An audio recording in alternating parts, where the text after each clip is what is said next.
Good evening from the Hauptbahnhof in Dresden, Germany. I'm about to take a train to Berlin to then get a flight to Paris, and then with any luck, I'll be coming back on one of the rarest commercial airliners in the world. We will see if that actually happens. There's a lot that could go wrong. He doesn't have duration or expertise, and he's not like Paul or Jeb who can do this with ease. And now it's apparently too late to abort, so it's apparently a trip report.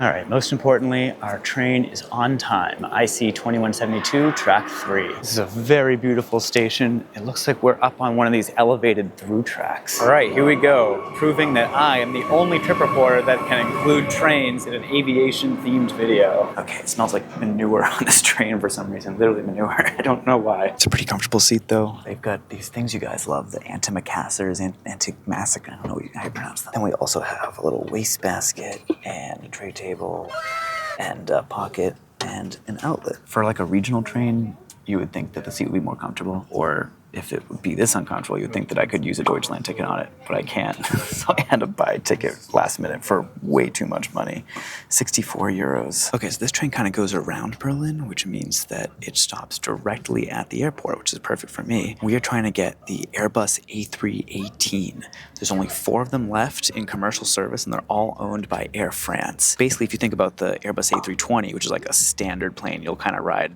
anywhere, they made a really short version of it called the A318, and it was too short. It had big regular jet engines, but not a regular jet payload because it was too small. So not a lot of airlines got them. They only ever made 80 of them, and Air France is the only one of them left, and they're retiring them in October. Air France kind of flies them all over the place sort of randomly, and there is one day where they're going to Berlin, and that's tomorrow. And I'm like, well, Dresden's pretty close. I happen to be in Dresden anyway. I might as well try to get it. Apparently they swapped them out last minute a lot, so we just have to hope and pray that it is real, but we're on our way, so there's not much we can do. Air France is replacing the A318 with the A220, which is a plane that has a better seating layout. It's 2x3 rather than 3x3, and yet also a higher capacity, and it's more fuel efficient. So like, totally makes sense why they're replacing them.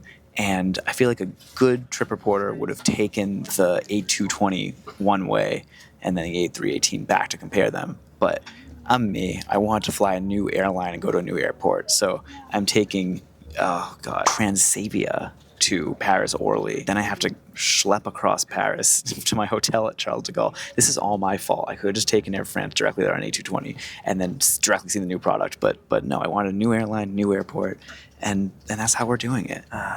This is very pretty. Also, we're flying out of Berlin Brandenburg, which opened 9 years late. I'm excited to see it. Berlin Tegel was awful. It was like each gate had its own security line, so you would go through security and then just be like trapped at your gate with nowhere to go. I'm excited to see what Berlin Brandenburg is like. We're flying out Terminal 2, which I think is the newer one. Oh wait, this is funny. I'm reading Wikipedia, and it's like, oh, Terminal 2 is the low-cost terminal. So, okay. It might be crappy then, we'll see. All right, gang, we're on the spur track that runs to the Flughafen, or airport. Wow, look at this. There's a S-Bahn train in the middle. I think that's the Express, like the airport, the FEX, I think they call it. Look how many people are using this. Honestly, like, direct connection from Dresden to the airport is so cool. I love how Europe often will incorporate mainland rail directly into its airports. Because now we're here, we just go up there, and I think that'll be it. But look at this though. Welcome to Terminal 1. Passage to Terminal 2. Low cost, baby. Paris Orly. Transavia. Looks on time. This was the one I would have taken otherwise, but I wouldn't have made it on this train. I would have had to come an hour earlier. Okay, 400-meter walk to Terminal 2. We do not get to see the nice Terminal 1. We are heading to the low-cost zone. Transavia is the low-cost affiliate with Air France and or KLM, depending on which one you're on. I'm on Transavia France. Oh wow, we just walk outside to get to the terminal?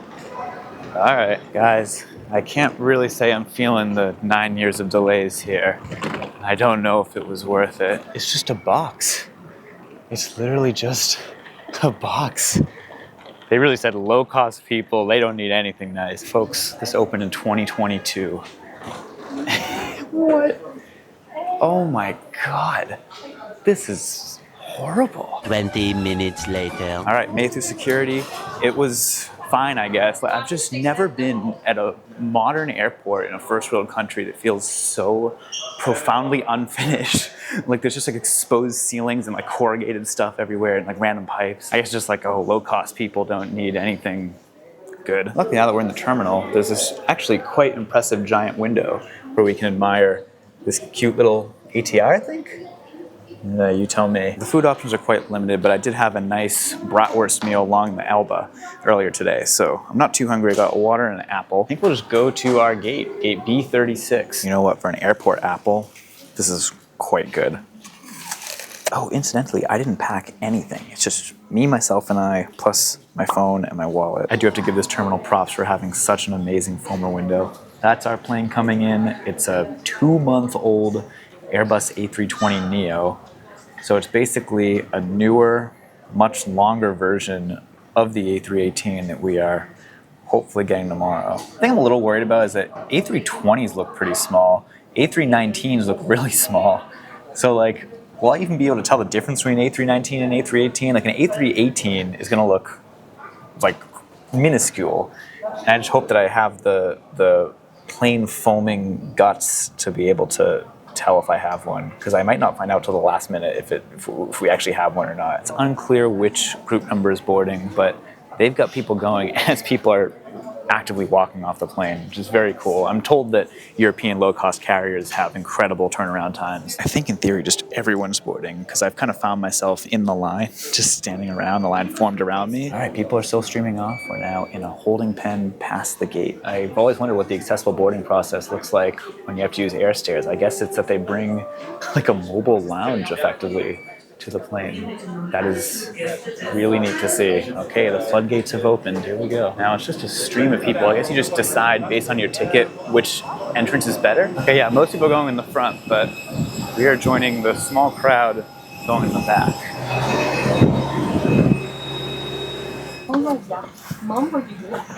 Okay, as far as European low-cost carriers go, this is definitely one of the nicer ones. We actually got a USB-C charger and a cup holder, and then a tray table, like an actual tray table that's, you know, fairly sizable. Safety car that's remarkably beat up for a 2-month-old plane, but what are you gonna do? And like an in-flight magazine? I mean, come on, you call this low cost?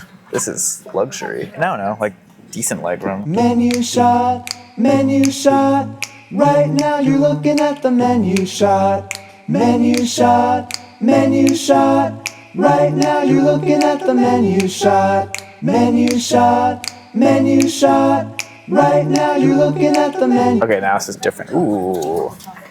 18 euros for that? That's actually really nice. Oh my gosh, we have individual airlines. What a luxury. Sounds like there's some air traffic control activities at Orly that are just going to cause us to leave 15 minutes late. I think they did the turnaround like 40 minutes. We could have left on time, but I think there's capacity issues at Paris Orly right now, so they're holding us for a little bit. We can enjoy the soundtrack of cool French music. I'm loving this. Oh, look, we're pulling out at the same time as that Luxair ATR going to Luxembourg. All right, I'll see you in Paris. Bienvenue à Paris. We're late, but not horrifically late. But I do have to get over to Charles de Gaulle, which is going to be such a pain. Let's see what my options look like when I get into the airport. Oh boy, this is looking suspiciously like a bus area. All right, F1 is mobilizing.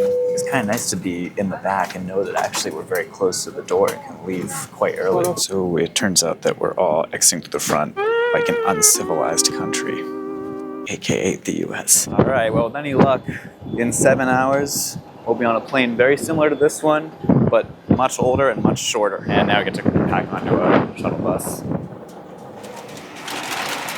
Oh, this is nice. You can just come straight out into the unsecure area.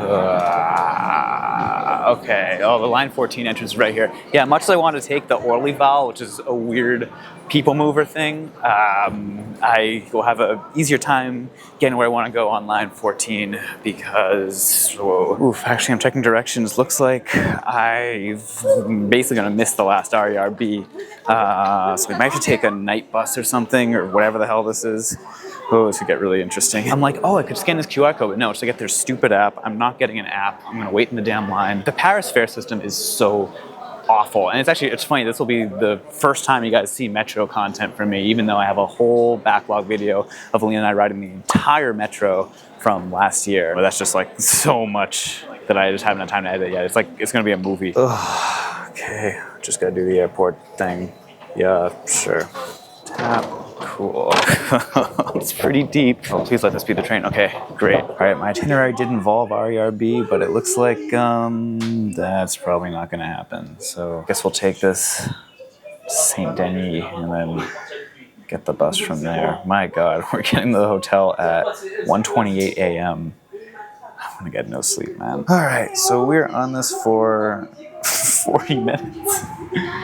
Oh, and someone grabbed the foamer seat up front. I do love that some of these aviation journeys have taken me to very unexpected places. I didn't think I'd be in Paris on this nominally German vacation, but we're here. Also, there was some discourse going around recently of like cultural diversity in the US versus Europe, and people were arguing for both sides. I kind of see the arguments for both. Certainly in the US, there's more linguistic diversity within its borders, I would think, just like so many Asian communities and like people from all over the world living in the US. But that does not change the fact that in Europe, you can take a 1-hour flight, or in a lot of cases, a 1-hour train ride, and suddenly the language is completely different. Like the primary language is on all the signs. It was in German 2 hours ago, now it's all in French, and I do think that's extremely cool. I have to say, I really appreciate that real-time RERB alert, because I would not have heeded that otherwise. Ooh, I love how the screen shows where to exit. I will say, I brought this on myself by wanting to get the latest possible departure from Berlin and flying a low-cost carrier to a different airport. I don't think I regret it so far. I love the bonus metro ride. But we'll see how I'm feeling early tomorrow morning when I have to wake up. By the way, I did bring this from my last time here. It's got my face on it. But it turns out that these cards are only for non-airport day passes and the calendar week pass that we got last time, and monthly passes. So just classic Paris fares crap. I'm sorry, my Mr. Foamer got off. We're gonna get the front here.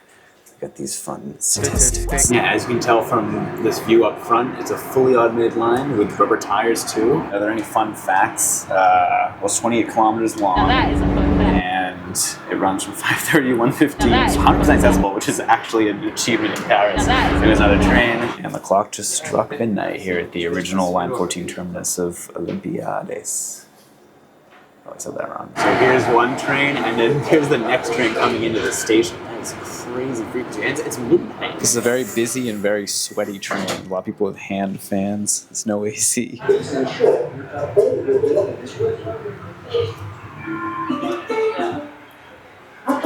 Yay. Of course, it doesn't beat blah, da, da, da.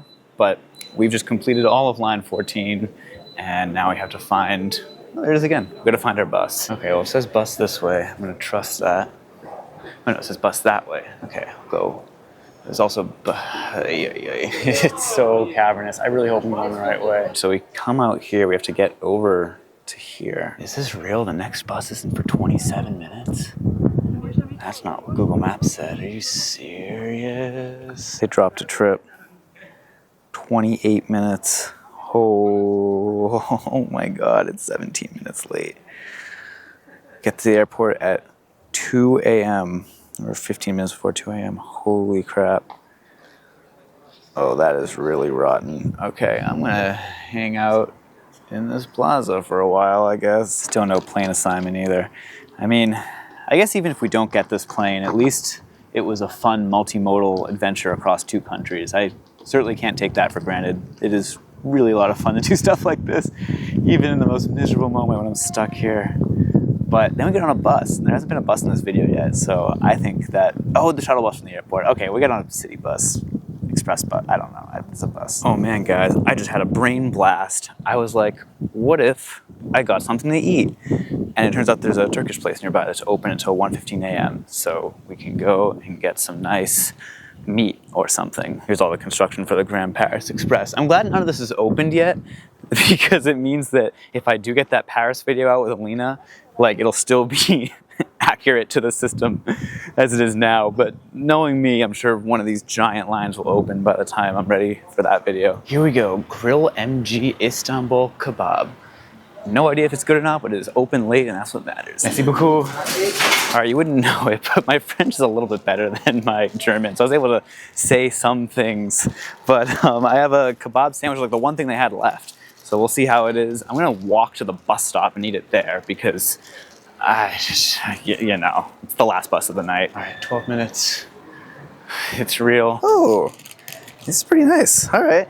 This bench is horrifically uncomfortable, but I will be able to see the bus from here, and that's the most important thing. Actually, at 95.7 just showed up way early. I don't know what this is, but we're gonna get on it. It's going the right way. Let's see. Oh, all right. Well, I don't know what this is, but it said it's going to the airport. So we're gonna take it to the airport. All right, we're leaving at 12:52. So I think this might be like the canonical last trip that like was supposedly dropped, but I think maybe wasn't. Maybe this bus isn't tracking or something. I don't know. Oh, this is fun. We stopped in the middle of the intersection. Everyone at the bus stop is coming this way. I guess there must be some kind of detour. It means we can't go that way. I actually see a lot of people with bags, so other people are getting flights. Okay, straight onto the highway. That is just what I want to see. Okay, yeah, this must be the canonical last trip because the one I was supposed to get would have just been a straight express. We're deviating off. We're gonna serve. I don't know. But someone demanded the arret, so someone wants it. It's Paris Nord 2, an international business park. Crap, guys, we arrived at this stop in 9 minutes early, and I think we're holding for time. We're so close to the airport. Who's getting on this thing now? I just want to go. With everyone's time having been wasted by a ridiculously padded schedule, we're finally off 9 minutes later. Oh, look, my Apple Wallet is like, hey, time for your flight. Our weird, almost coach bus has arrived at Roissy-Pol, which is the giant bus station here at Charles de Gaulle. So it's 1:30. My flight leaves at 7:10. And I feel like at this point, you know, 2.5 hours to get from Orly, a normal person would just cut their losses and say, all right, I'm just gonna sleep at the airport at this point. But other people have already made a reservation at the Hilton Charles de Gaulle, and it's too late to cancel it. And so they're gonna walk, thankfully just right next door to the hotel to spend maybe 3 hours lying flat. But there's a shower in there too, and that's pretty important after all this heat. Okay, we're on the 8th floor. Do we have to? No, that just works. Oh wait, this is amazing. Oh, wow. Oh, see guys, this was totally worth it. Ooh, 829, 830 get their own door? What could this be? Oh, this is nice. It's big. There's a bathroom, which will be used. Ooh. Wow. I believe I had to get an upgrade because of my status. All right, well, let's get some sleep in this giant room that we'll have custody of for 3 hours. 5 hours, 3 hours, some hours. 3 hours later. Good morning from Charles de Gaulle. So Flighty is still being cagey and it's like, oh, I don't know what the plane is. But Flight Radar actually does have a tail number. So maybe we're in luck. We'll just have to see. It's 5:38. I'm cutting this in theory closer than I should because Charles de Gaulle scares me. So I shouldn't be cutting it this close, but we'll just have to go and see. Well, we do still at least get to ride a VAL train, the CDG VAL. I've been on this one already, but it'll get us over to the terminal. And then we can see how much of a mess security is. Hopefully not too bad.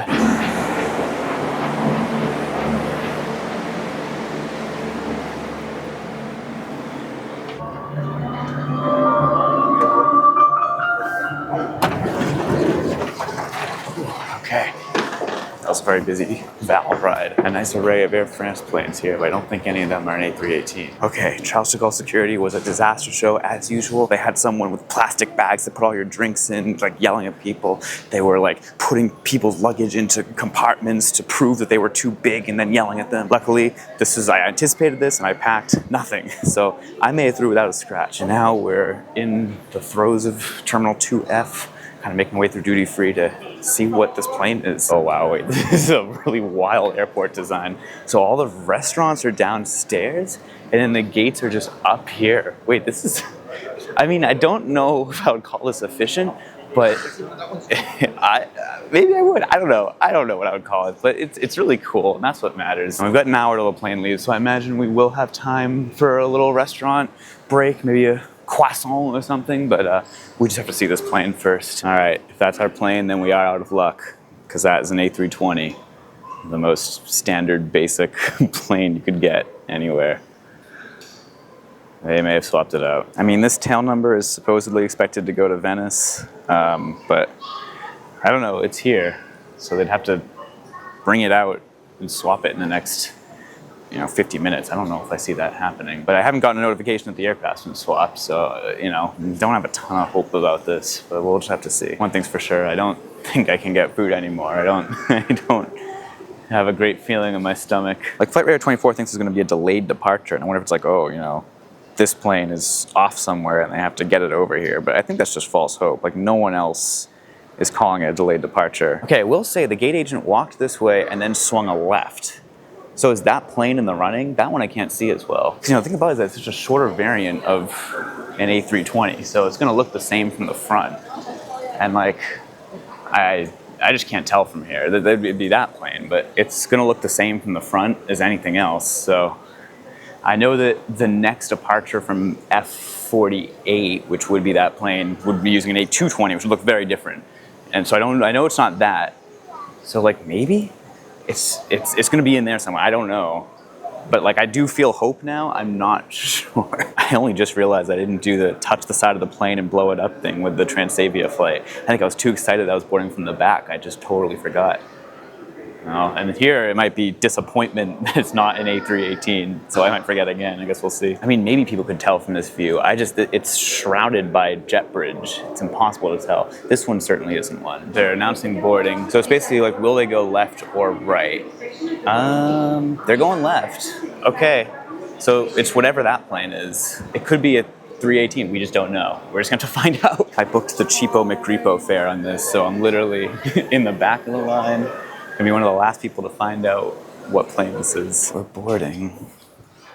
I don't know. Still can't tell. It looks so much like the others. We're just heading onto it straight on. I can't get a good view of the tail number or anything. Oh, stopped at the spot for an A319 for whatever that's worth, but I don't see a 318 spot. Can't see anything yet. Oh, it does look small. Okay, hang on. Oh, this is really tiny. At this point, it's basically, I'll sit down and see like the safety card, and that's how I'll know. Ooh, we might be good, folks. We might actually be good. Go from the back. I think we actually did it. Oh, look, the safety card is for both. Oops, the safety card is for both an A318 and an A319. But the fact that I'm in seat 22, and it's the third to last row, would suggest that this is an A318. And I'm kind of feeling a bit like Patchy the Pirate right now. Because, like, I don't know, the A319 is already kind of small and goofy. And, like, I guess I thought this would be a lot smaller and a lot goofier, but it's only a little bit smaller and a little bit goofier. Like, it's even the same safety card. Like, I don't know. Maybe never meet your heroes. I'm glad I can check it off, and, like, now I'll forever be able to say that I've flown on this very rare aircraft type, but, like, is the experience actually that different? I'm not sure. I mean, legroom, little tray, actually smaller than the Transavia tray table, despite this being a much more expensive flight. A cup holder, barf bag, no magazine. Transavia literally had better amenities than this. There are 2 USB-A outlets here, and then these kind of old fixtures. This plane is from 2007. All right, we're pulling out 4 minutes early in our baby bus. There is something exciting about the fact that it's such a rare aircraft. Like, I'm still really excited to be on this. This is the only time I'll ever fly this plane. They're retiring in October. That is really cool. It's just a little guy. And, once these are gone, it's like, you won't be able to sit in the third to last row and be this close to the front. That's only on this. It is fun to look out and see some giant wide bodies. It's like, we are so much smaller than those. One thing these planes are capable of is really steep approaches. It made them actually the biggest plane that was allowed to land at London City Airport, and British Airways used to run an all-business class A318 between London and New York, and it had to make a refueling stop in the westbound direction in Shannon, Ireland. That was probably the coolest thing that one of these planes ever did. There's a great Jeb Brooks video about it, definitely an old one, but because they got rid of the service during the pandemic, but it was a cool flight. This is just a normal 1-hour flight. That's kind of what these are being used for now. It's just, Air France is letting them die out on these little random intra-Europe routes.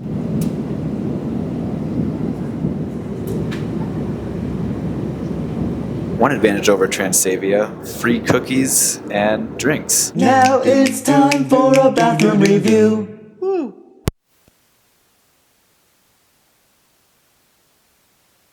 Sorry, I forgot to turn the mic on for a sec. The light didn't turn on when I locked the door. I had to come in. It's a bathroom. You gotta do it. It's actually quite spacious. But other than that, typical plane bathroom. Interesting sink mechanism.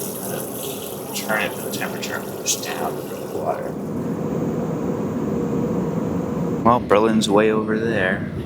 Coming in for a landing in Brandenburg.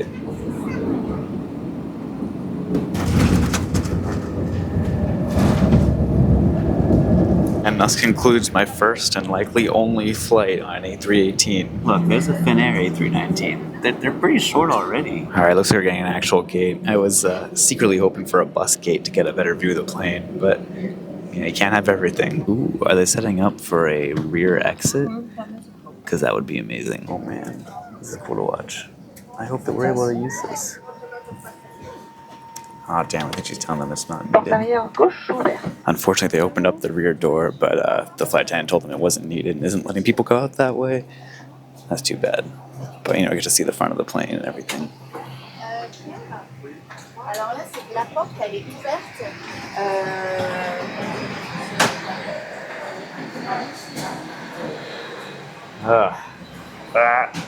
Not a great view. All right, I guess this is the best we're gonna do, but I'll take it. That is actually a pretty good view of it. From here, I don't know. It could just be an A319 to me. Maybe I'm just not good enough of a plane filmer to tell the difference. I gotta say, by the way, Terminal 1 of Berlin-Brandenburg is just as austere as Terminal 2, so I guess the regular passengers also get a pretty mundane experience. Okay, I've looked up some seat maps, and I am not crazy that the A318 is not a big difference from the A319. So the A321, which is the longest variant of the family, on Air France it has 35 seat rows. Then the A320 has 30 seat rows, so a 5 seat row difference. The A319 has 25 seat rows, another 5 seat difference. Then the A318 has 24 seat rows. It's a 1 seat difference. The A318 is 8 feet shorter than the A319. They're really not that different. And maybe this is research I should have done before, but also I'm someone who just has an obsession with riding old things before they go away, like old and rare things. So I don't regret doing this, but it is really funny to find that out, that it's really not at all different from the A319s that are still very, very common in the skies. All right, off we go, heading back to Dresden eventually. So, do I recommend that you go out and chase an A318? I mean, if you're like me and you just want to get it to check it off, it's fun. It is hard to find. I use a website called Flight Connections, but I have a tax-deductible premium account on that lets me filter by aircraft. I can kind of see the crazy schedule it's doing, but it's really inconsistent. Some cities see it more often than others, but Berlin just got it once. So it is a pain to find out where they're going, and even then they swap them out a lot. I was terrified when I saw that A320, and then luckily the jetway split in two, and wow, that was such a relief. But I don't know, if you're looking for a unique plane experience, I didn't find it there. Maybe there's stuff I'm missing, and you guys can tell me about that. But to me, it just felt like an A319, and according to the seat maps and measurements, it's only a little bit shorter than A319. But on the other hand, if you can find a way to make your way from one Paris airport to another on 12 million different modes because everything is destroyed, now that's fun.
I'm on the S9. I was supposed to get on the FEX. I don't know why I thought that the FEX was just board on the S-Bahn platform. I'm realizing now that my series of decisions was delirious, and I'm thinking I'm going to blame the 3 hours of sleep or less on my decision today to take this train. That's very embarrassing. Okay, I've just loaded up on carbs from the Dens Biomarkt, and it's time to do what's the cheapest way to Dresden from Berlin Aldershof. It's gonna be interesting. Step 1, S46 to Königs Wusterhausen, free with a Deutschland ticket. Sorry, Königs Wusterhausen. Step 2, this very busy RE7 to Sedlitz Ost. Free with a Deutschland ticket. This one is an interesting station name. Now it's time for a bathroom review. Woo.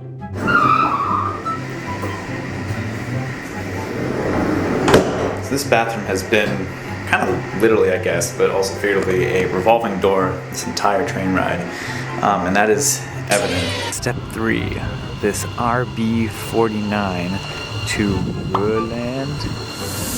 I don't know, sorry.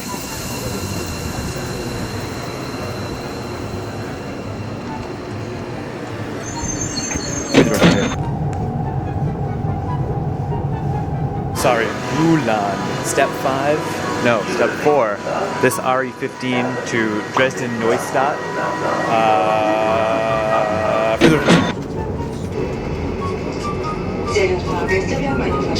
Three things. Number 1, that was actually a flawless performance by Deutsche Bahn. We had tight connections and we made them all, and these were quite busy trains. Number 2, this got me more value out of my Deutschland ticket, which I already had, so the 63 euros don't count for this trip, because I already had it. And number 3, we literally arrived only 20 minutes later than the train that would have cost $1 million.